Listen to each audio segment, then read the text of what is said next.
All right, so a couple things. One is there's no way we're going to have enough time to get through this subject. This is a very, very meaty subject, and we have a great group of panelists I think you guys are all excited about.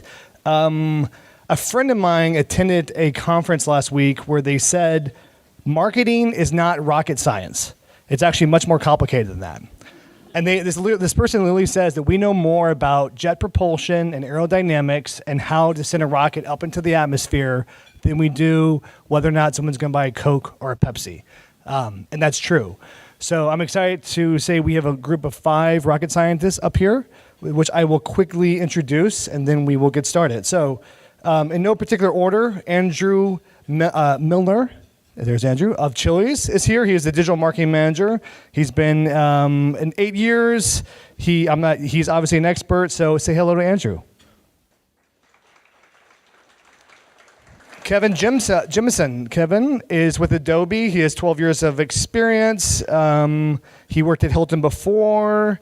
He is, and he also teaches at SMU. So if you are interested in furthering your career, he teaches I think it's a 2-weekend class, SMU, Digital Analytics, Adobe. Welcome, Kevin. Thank you, Kevin. Jennifer D. Guibert is of JCPenney. She has been at JCPenney for 5 years. She's a senior manager of the customer strategy and analytics team of JCPenney. Really going to talk about clicks and bricks. Graduated from University of Texas, North Texas, and I am told she has cats. Jennifer, welcome. Jordan Johnson, Senior Manager of Marketing Technology at Southwest Airlines. Before Southwest, he was at JetBlue. And kind of interesting, Southwest Airlines is a family affair for him. So his mother is a flight attendant at Southwest Airlines, his brother is a pilot, and his cousin is a corporate sales manager. So welcome, Jordan.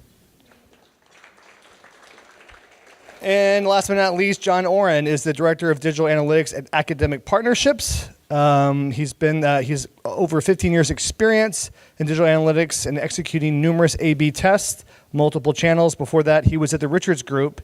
He lives and works in downtown Dallas. Ask him about it. All right, welcome, John.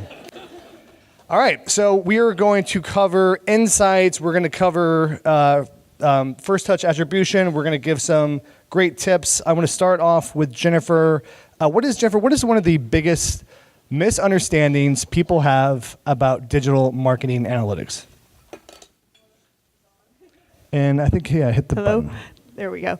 I think one of the biggest misunderstandings is that's not the entire picture. There's a whole lot more data out there you need to look at when you're evaluating whether it's digital marketing or even your website for performance. Kevin, I think you had said that people discount. You had this idea when we talked. You said people discount needing to have a measurement strategy or strategy in place before they actually start doing the analysis and the measurement. Can you elaborate on that? Yes. A lot of times people tend to come into digital analytics and other analytics with preconceived notions. You really have to take the time to look at your business and go from the business goals down to your KPIs to figure out what questions you're actually trying to answer, not just capture everything and then hope that at the end of the day you can pull some sort of meaningful data out of that. It's really a structure that you have to work through to make sure you have meaningful insight at the end. And then, John, you said when we talked about that people have this assumption with digital analytics that everything's going to be captured, that we're going to know everything about behavior and we're going to have all the data. Is that a false assumption people make about digital analytics? Yes, I would say so. I would say that super high funnel things like brand and just exposure, things that do not necessarily carry a cookie, things that do not involve interaction are going to be very challenging. It's obviously ideal to get that volume, but as far as trying to track that reliably, it would be a very challenging thing to do the way things are organized at this point anyway. It's always hard to say what's going to happen tomorrow, but at this point in time, it's very challenging to chase that particular element of marketing. And this is for everyone. Do people care, when we talk about digital analytics, do people care about data quality? And does that come up in your organizations? Do people even understand what that concept means, data quality, and how it affects the accuracy of a analysis? Anyone want to take data quality? Yes, definitely. I totally agree. What is data quality? What does that mean? I guess garbage in, garbage out is the way I see it. If you don't have clean metadata, if your tagging is off, any of that kind of tracking, we can do analytics on it, but you might not always get the best picture. So, in other words, you're going to get that garbage out unless you have clean data going in. All right, so another word that's thrown around a lot is insight. We need insights. Andrew over there on the, and get ready. What is an insight? What does an insight mean for Chili's? What isn't an insight? And can you maybe give us an example of how you guys approach the idea of using digital analytics to, what is an insight for Chili's? That's a really good question. To frame that up, from what Kevin mentioned about sort of where you start with the goal in mind and trying to understand what are we trying to get out of this when we measure something. An insight for us is typically something that we may have not had targeted originally. So, say for example, we're trying to maximize revenue with whatever campaign we're trying to do, right? Maybe we learned something about a segment or an audience of ours that we weren't expecting to learn. That's typically how it comes by in our organization. So, Jordan, we talked about this, and you were talking about Southwest. I thought it was fascinating. You said that your inventory, because you're an airline, goes stale every 24 hours. And so every 24 hours, you've got to get those numbers up. Talk about that challenge, insights. How do you guys approach that problem? Every day, your inventory goes stale. Yeah, so for those that aren't aware, you're familiar enough with the airline business to know the plane's leaving, whether it's full or empty. Most airlines sell a schedule about 9 to 12 months in advance. Most of the actual booking happens within 30, 60, 90 days for domestic flights. So we've got a very narrow window. That means if you think about it in the retail term, we've got a lot of individual SKUs, origin, destination, specific flights. The 6 a.m. flight is very different than the 10 a.m. flight. Who wants to be on a 6 a.m. flight? Who wants to be on one that gets in at 2 in the morning? Right? So those flights you're going to find discounts on. And the insights that we look to gather are who is willing to take those flights, who can be incentivized to take those flights, and how can we influence incremental travel. That's the biggest opportunity for us. There are a certain set of customers that primarily or choose to primarily fly Southwest or one of our competitors. And how can we get them to go see grandma one more time by making it affordable, easy, and convenient to do so? The insights really are all of the things that power us and enable us to do that. And it's way beyond how many transactions did we have yesterday. It's what those customer segments are, what messages resonate with them, and anything that a good analyst can bring to the table that tells us do less of this and more of that is a good insight. Yeah, Awesome. And from what you've heard, both from Jordan and Andrew, the theme you'll get from that is it's got to be actionable, right? That's the big difference. If it's information that you can't do anything with, it's a curiosity, it's a nice tidbit, but it's got to be something that you can use to guide your business, and it's going to be business specific. I'm sure all of you out there that are practitioners, know from case to case to case what that actionable insight maybe is going to be business specific, but if you can't do something with it, it's not insights. So, Kevin, keeping with you from Adobe, there's this famous saying that half of my marketing budget is a waste of money. Problem is, I don't know what half. So, are we reaching a point now in this category, in this industry, where through technology like Adobe, we now know what half of my marketing budget is a waste of money, what's working? Are we going to have utmost transparency into the customer journey? I think it's getting better. It probably isn't. If you are in a situation where you have a thorough, well-implemented solution, you can definitely do better than half. 100%? No, nothing's perfect. But over time, you can definitely have a much better idea through analytics, through testing, through being able to show repeated process and repeated performance, a good idea of where that spend is effective and where it's not. And then, Jeffrey, I think you said at JCPenney you were roughly estimating 30% of your marketing budget. You already know it's wasteful. Yeah. Do you know what 30% or just? We're getting there. Fortunately, we're not at 50. I'm going to guess about 30. A lot of what I do to try to move past that is we live in a last touch world, especially with digital analytics. So what can I do to level that playing field? If I actually add up all the last touch revenue that my marketing's driving, JCPenney would be making a whole lot more money than we are right now. So, I use a lot of like more media mix type of, solutions to try to level that playing field. And, with a company like JCPenney, where a whole lot of our sales and media is more traditional store, brick and mortar. So how do you tie that with digital? We're getting better, but it's a tough problem to solve. So on that subject of last touch, and I think this is for everyone, but especially people with physical locations. Talk to us, Jennifer and anyone else, and Andrew, about last touch. And from a retail standpoint, last touch is you give all of the credit of the sale to the last thing the person touched. And there's a joke that in retail, the last thing the person touched usually is the doorknob. So therefore, we need more doorknobs. That might work. I've never tried it. No, so, what would you say if someone's only using last touch? Is that the best way? Are there other models? And what's the risk of only looking at last touch? The risk at looking at only last touch is you're going to lose out on giving some media credit it deserves. So like John mentioned earlier on branding, that very upper funnel stuff, it's not going to get any kind of credit for last touch. But what you're going to miss out on is that stuff's actually feeding last touch. So if you cut out the branding, it's going to hurt even your last touch numbers. So what I do is I like to compare attribution models. I look at first touch, last touch, linear, to see how my, ROAS or ROI can change by each marketing channel to understand, okay, this channel probably is more upper funnel.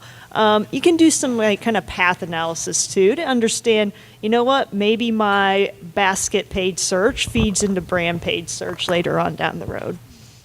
Andrew? Yeah, this is an interesting scenario for Chili's, just because within the restaurant industry, the frequency with which you're probably going to go out to dinner is pretty high throughout the year.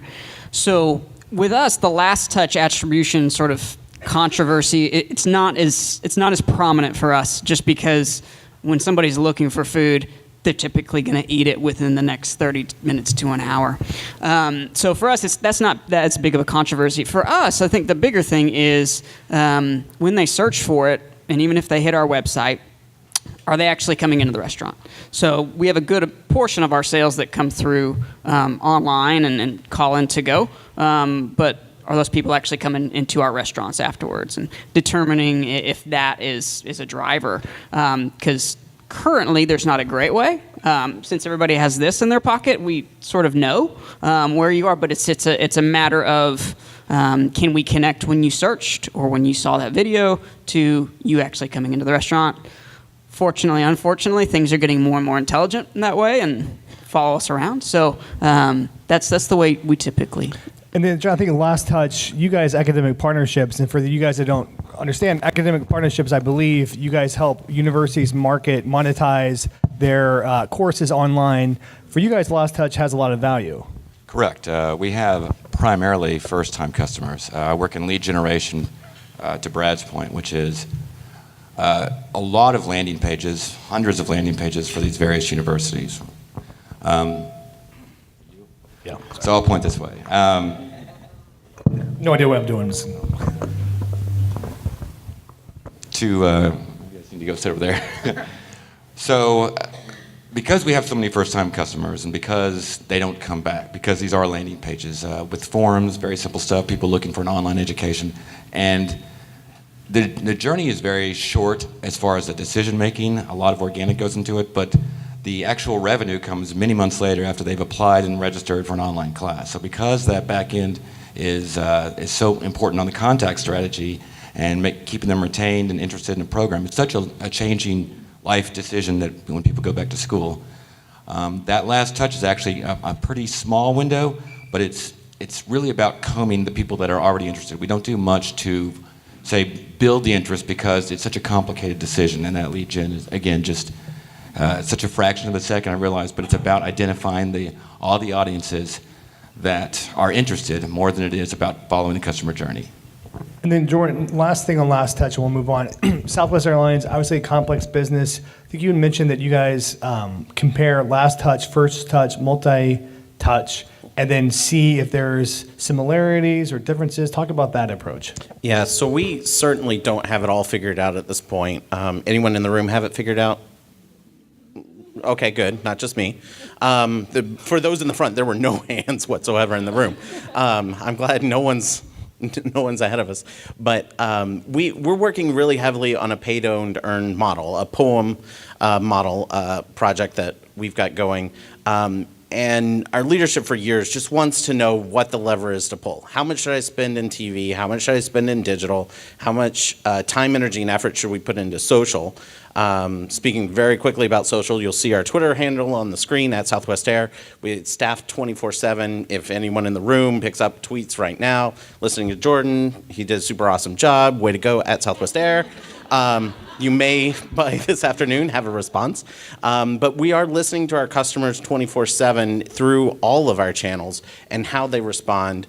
But on the analysis side, what we do in advance of having the perfect answer, the paid-owner model, is just looking at different attribution techniques, first touch, last touch, or linear. We're an Adobe shop. Adobe has some new capabilities that are available in Analyst Workspace that allow you basically to compare 6, 7, 8 different models all side by side. Take a look at them and see, do they all point in the same direction? If they all, for one campaign with the same KPI over the same period of time, point in one direction, then we're just talking scale. And you'll quickly see what are good things to do and what are bad things to do, because it just, in a lot of cases, will align and point you in one direction. So you guys are using different models to understand what's going on. Yeah, we don't say one model for one use case and one model for another. We just look at them all. Instead of one, we try to look at more and get the consensus between the models. It's the way the weather forecast is done. Why would it be any different? All right, so one thing about digital we know is that it produces a lot of data, and sometimes too much data, and there's a saying, the world's drowning in data but thirsty for knowledge. How do organizations sometimes have too many metrics, too many PIs, their analysis paralysis? How many KPIs do you think roughly an organization should be looking at, those main important things, and how do you distinguish between a KPI and just a PI, performance in it, a key performance indicator versus just a performance indicator? Anybody? No, you're not going to find people leaping to answer that question, but the distinction can be a matter of, like we said before, right? If you're starting with your business goals, there are performance indicators that have very little to do with your business goals, right? Page clicks is often not a key performance indicator, but it's a performance indicator. I mean, you know how much that page is getting clicked. No one cares. You're not going to change your business with it. But there may be a scenario where that is a key performance indicator, much like landing pages for academic partnerships. Page clicks might be very key. It might be something that is directly linked to the performance one step down a very short funnel. So in theory, if you've done the work to put your business strategy in place and align your goals with that, the KPI should flow from that. It may be 3, it may be 4. If you have 15, it's probably too many. But there's a pretty good range, and it should be based on your business. Later on, I asked everyone to list their 2 or 3 favorite KPIs, the KPIs everyone should be tracking, so we'll get to that. You can add something? Not going to happen. Are you going to add something, Jennifer? I was just going to say, I think it depends a lot on what part of the organization you're in, even within marketing. So like me, for example, my number one is MROI, marketing return on investment. That is my number one. But, I could go over to my more customer-facing analytics team, and theirs is retention, which is huge in retail. So I think a lot of it depends, but you got to kind of weed through a lot of data and insights and analytics to kind of figure out which one of those KPIs means the most to you, and kind of tries to describe as much as it can. Go, John. A lot of those are going to be custom to your organization, and you can calculate multiple metrics.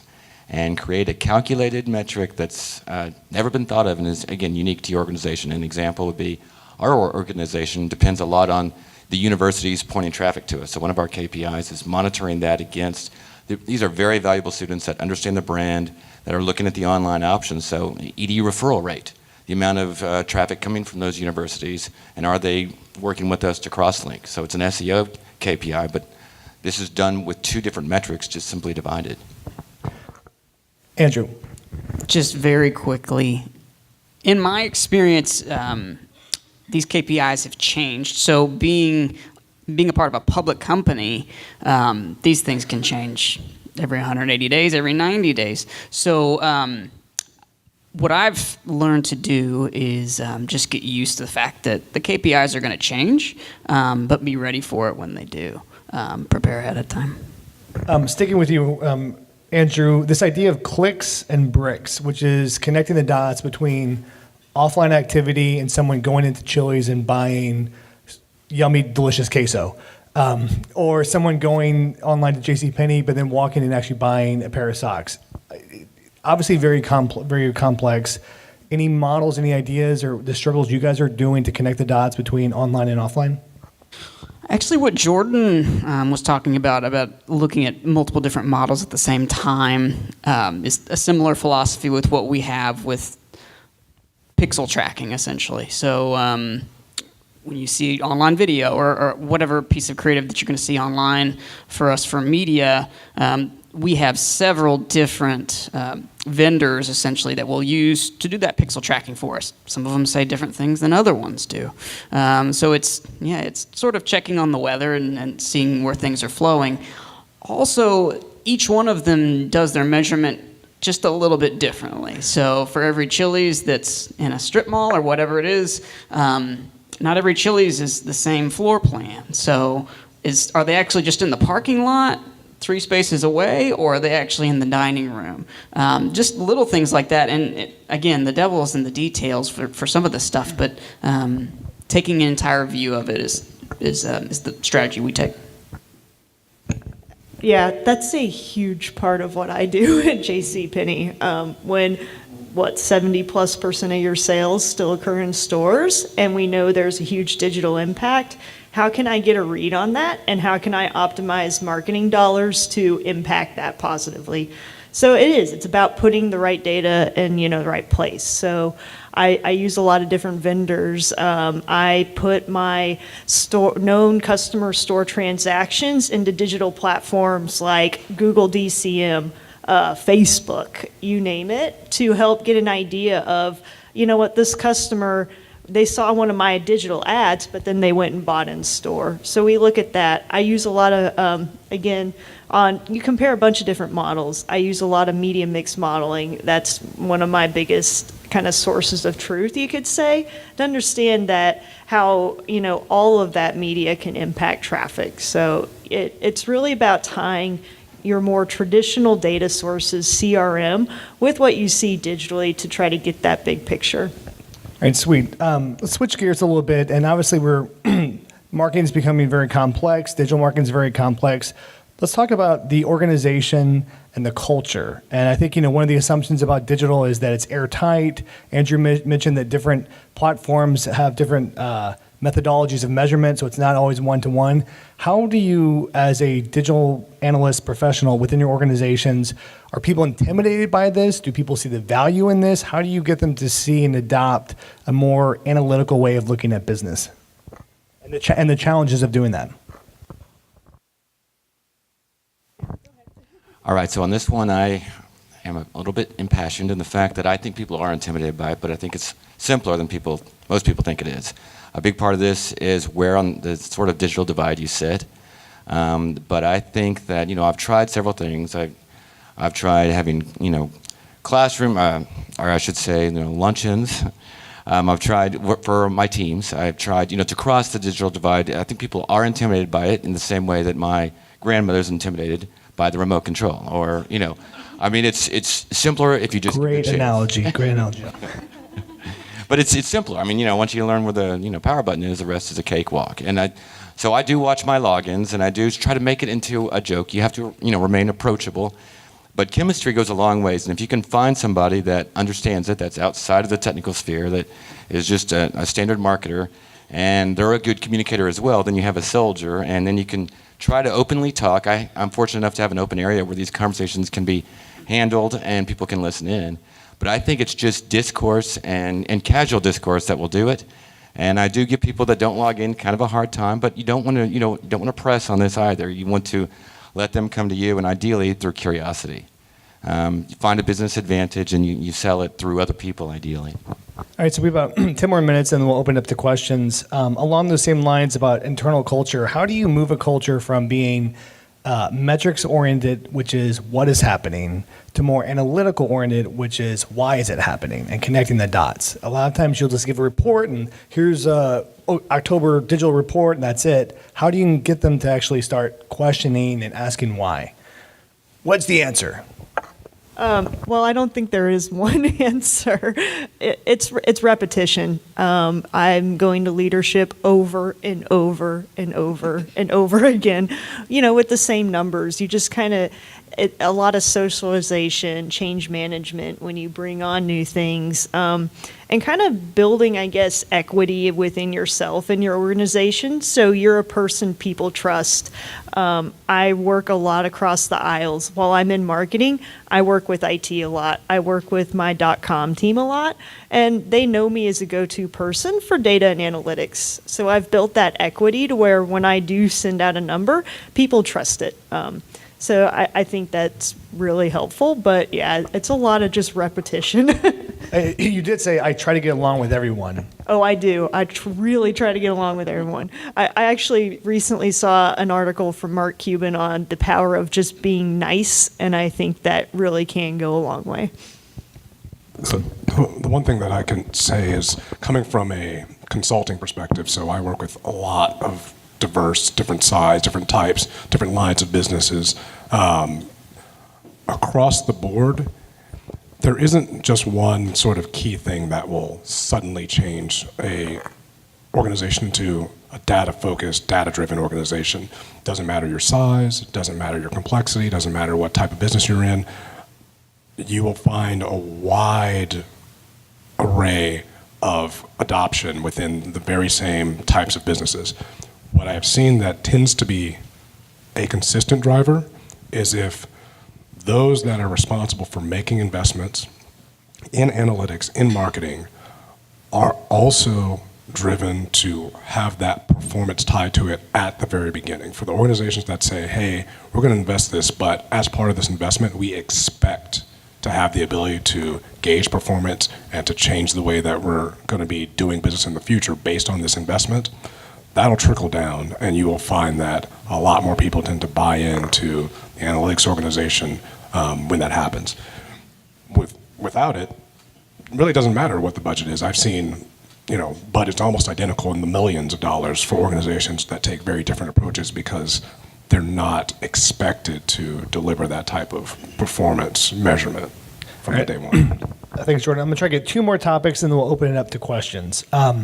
Customer privacy, data, GDPR. Jordan, you had talked about that because Southwest Airlines does not fly to Europe. You guys did not feel the need to, quote unquote, comply with GDPR. However, because of the California law that is coming up that may be even more strict, there's a gap between your data privacy and all those regulations. Can you talk about how do you approach that? What should we be concerned about? Tracking customers? Jennifer, you said being creepy. Let's talk about data privacy. First, I want to say I'm not a lawyer. I have lawyers. They're fantastic. I call them my balloon poppers. They don't let me do anything fun. Sounds like you've got some balloon poppers, too. But in the room, how many of your companies are considered GDPR compliant? So really not very many. How many of you sell something or have people visit your website from California? A few more. No one wants to answer that. I was like, no one wants to go on record. But California Consumer Privacy Act, CCPA, is the next GDPR. You should all be talking to your lawyers about it. It's already law. They're amending the law already, and it goes into effect January 1, 2020. It changes the definition of PII and how and what you can do when you share the data with Jordan, second. what is PII? What is PII? PII is personally identifiable information. You may think of this as name, email address, phone number, physical address. CCPA starts to define it as IP address, loyalty number, cookie IDs, all the things that we use. And the distinction is if you're using it for a first-party use for yourself, you're pretty much okay, and it's the world you know and love. The second you start to give or share or sell that data, and the definition of sell is very unique because it's very big and broad, and it's not what you think of with sell, it's really share. If you give any data to anyone else, you are then under the jurisdiction of CCPA, which requires you to have all the opt-in rather than opt-out kind of language, and it really changes the view of things. Again, I think you will hear a lot about this over the next year. I definitely think you or someone at your company should be looking into CCPA and how it affects privacy and data sharing. People in the audience that want to get into digital analytics, that don't understand it, they're marketers, but they intimidated by this world. Any advice to them of how they should go about becoming, either they're young professionals, there's professionals with experience, about approaching this rapidly changing and perhaps the most important part of marketing? Any advice to people out there that want to get into the trade? I'll start. I've done 3 semesters of teaching at UT Dallas in their Master of Science program. I don't anymore at this time, but so I've taught students that are interested in this space, as well as onboarded a lot of young analysts into our organization. We happen to be hiring currently at Southwest. We're looking for people with a little more experience, 5+ years, if anyone's out there. Love to talk to you about any role you'd like. But for those coming out of school, what I like to tell them is just get in and start somewhere, but find something you're passionate about. You're going to be a much better analyst if you really care about the business or the industry you're in. We were talking about how my favorite analysts to hire are airline nerds. They're just people who track how many miles they fly, the plane tail number. They can tell you back 10 years what planes, what airlines, everything there are. And you may even know one of these people. There's more than you would believe. I call myself a closet airline nerd. I don't do the tracking, but I can look up in the sky and tell you what the plane is at the same time.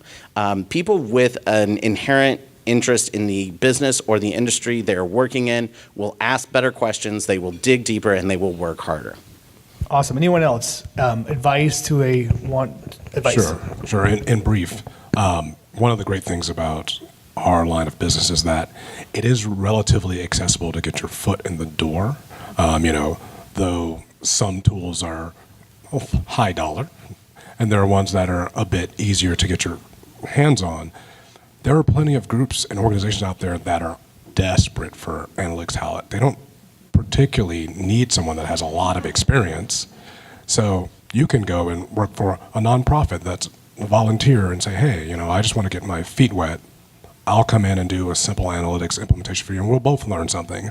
And it's a win-win, so it's a very easy way to get in the door. Yeah, I have one thing, and it's be curious. Just be curious about every little thing, and that goes a long, long way throughout your career. All right, quickly before we open up to questions, Andrew, I'll start with you. We'll go down. Can you give the audience either 1 or 2 tips they can take away right away and apply to the organization, and or 1 or 2 KPIs that they definitely 100% should be tracking? We'll start with you, Andrew, and then we'll go down, and then questions.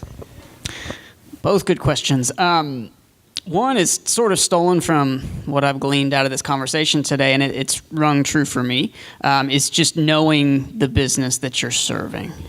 So I've alluded to it earlier, but so many of the decisions that are made that affect marketing have nothing to do with marketing, have nothing to do with the campaign I'm about to run and that kind of thing. So, and many of the problems that have been asked about today, as far as how do we get more people into digital marketing? How do we persuade people that and believe that these numbers are right and this is driving the business? It's more of a people problem. So for me, knowing the business and getting into the details of how many people are we paying to wash dishes at night? Why are we not staffing 2 people at the to-go station versus just 1? Why is there no to-go person there at 2 p.m. in the afternoon? Questions like that don't seem like they're pertinent to whether or not I should run this keyword for search engine marketing or this keyword. It makes a big difference. Awesome. Jordan.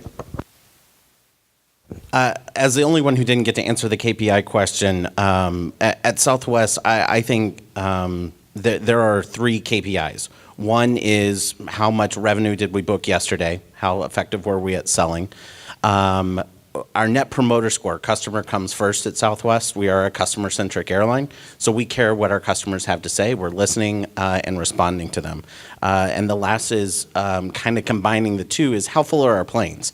If we offer the right price to the right customer at the right time, just like you offer your product, hopefully at the right time, the right price to the right customer, we do better at filling our planes, and when they're satisfied, they come back and will spend more money with us. Those are the KPIs that we use. They don't change. Your KPIs, in my opinion, no offense, should not change. Your leadership priorities may change. That happens. But there is a giant difference between knowing your business's KPI. If the economy went downhill tomorrow, and it will go downhill, and it will go downhill fast. For those that don't remember 2008, I could point on a graph the day it happened through our web analytics. And when it goes downhill, your business cares about 1, 2, or 3 things. And you got to know what those are for when that happens. Well, as I said before, my KPI is MROI. That's my number one. In addition, are we hitting our sales goals and targets? As far as, how I think about it, and my advice is think outside the box when it comes to data. There is a lot of different sources out there that might seem unconventional. And I think Andrew had a great point on there's a whole lot of stuff out there that can impact my marketing. So I try to look at those things, bring those data sources in to understand that, we changed pricing on the website this day, that hurt my MROI.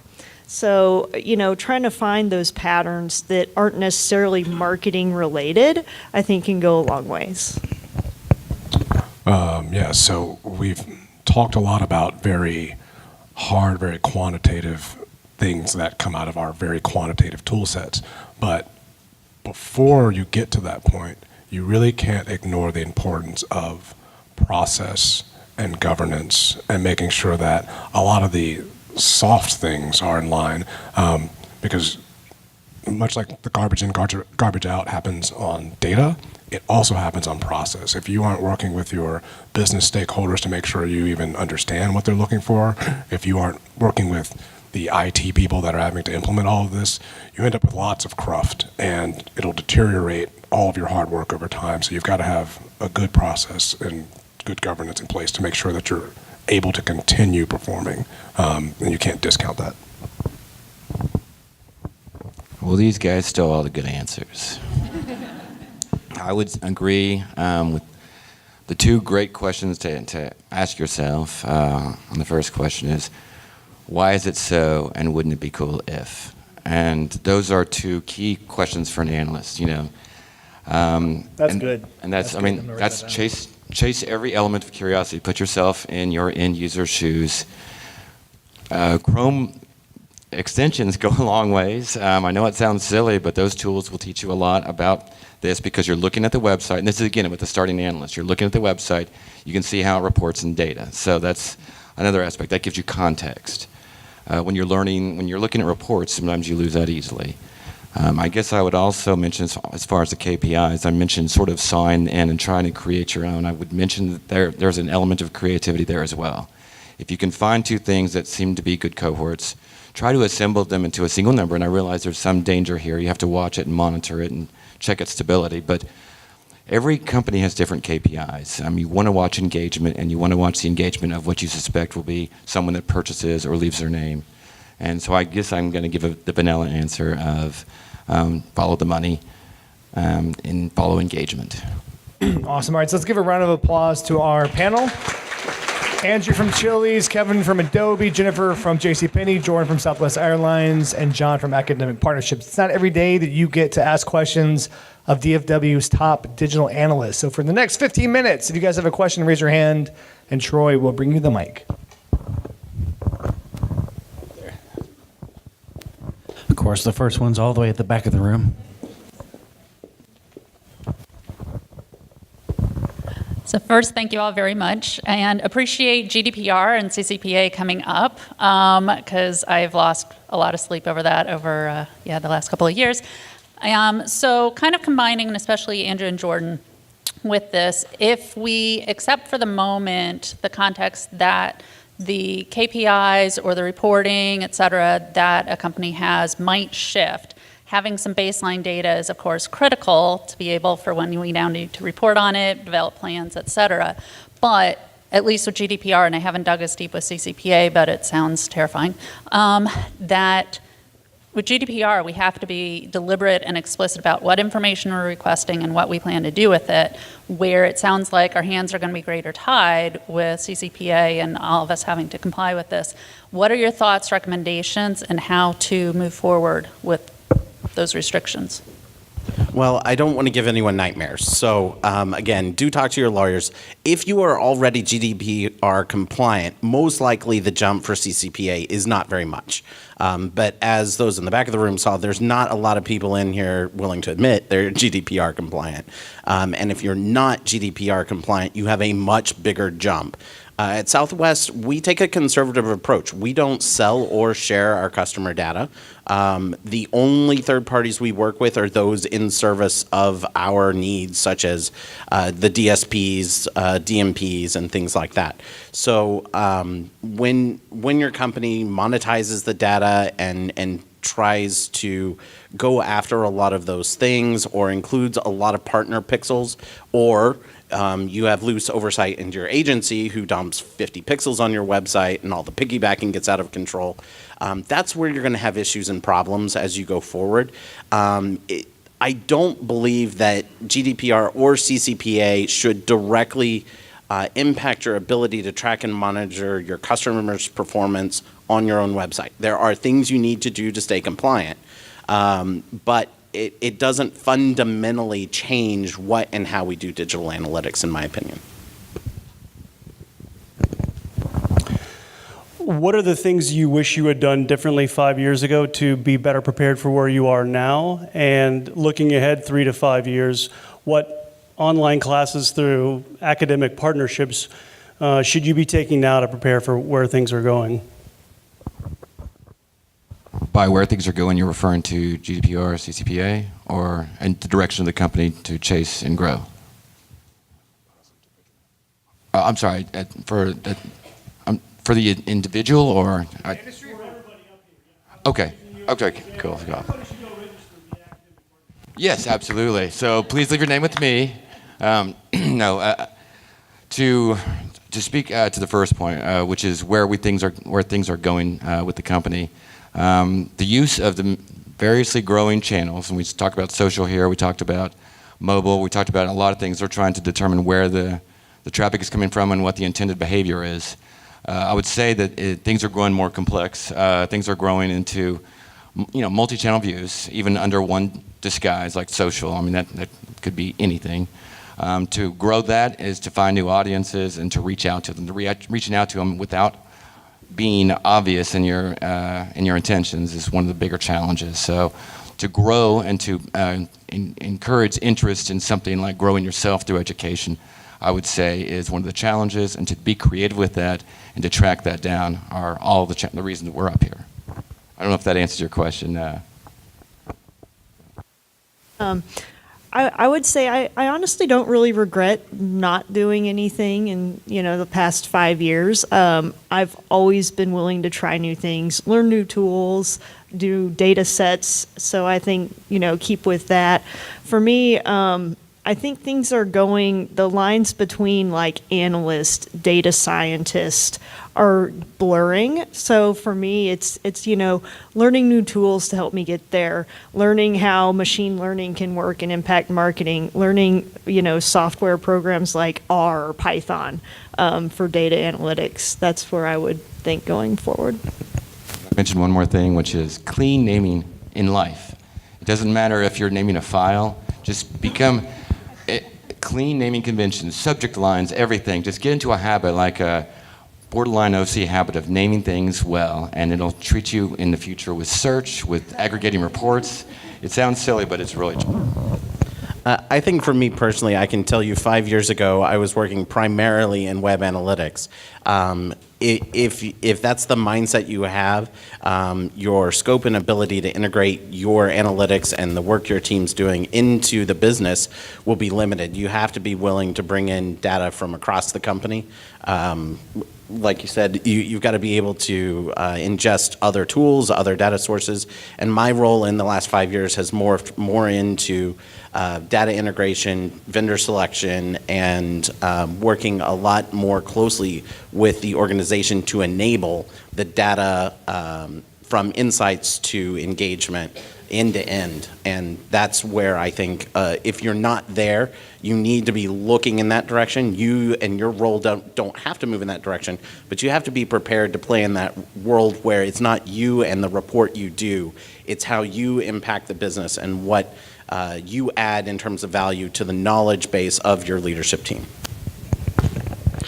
One thing I would add is not being too concerned that I would be wasting my time listening to a presentation or reading an article about something that may or may not happen in 5 years from now. So to your point of what do I wish I would have done more of last 5 years, well, what I'm grateful I did 5 years ago was essentially read about things that I don't think I've really gotten any return from yet, or spend a few hours on things I haven't gotten any return from yet. That being said, I don't think that's wasted time.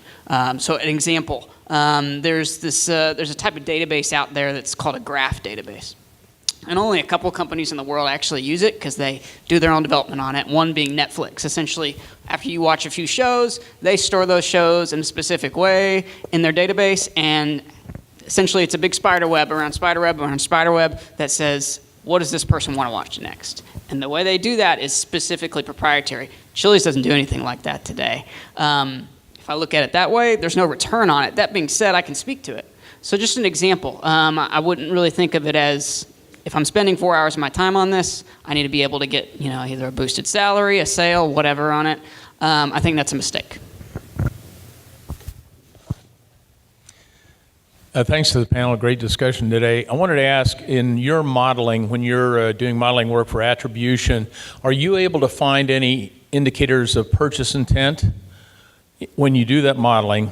And part B is, if not, or maybe in addition, you're using other tools that do define or uncover intent. I think at Southwest, we aspire to get there most certainly, but again, in advance of knowing the magic lever to pull, there are certainly, I call it raising their hand. The customer will come to you and raise their hand. They will either make a phone call, they will touch a physical location, or they will visit your website. The pages they view on their first visit can be indicative of what they're trying to do. Not just the individual marketing message they're responding to.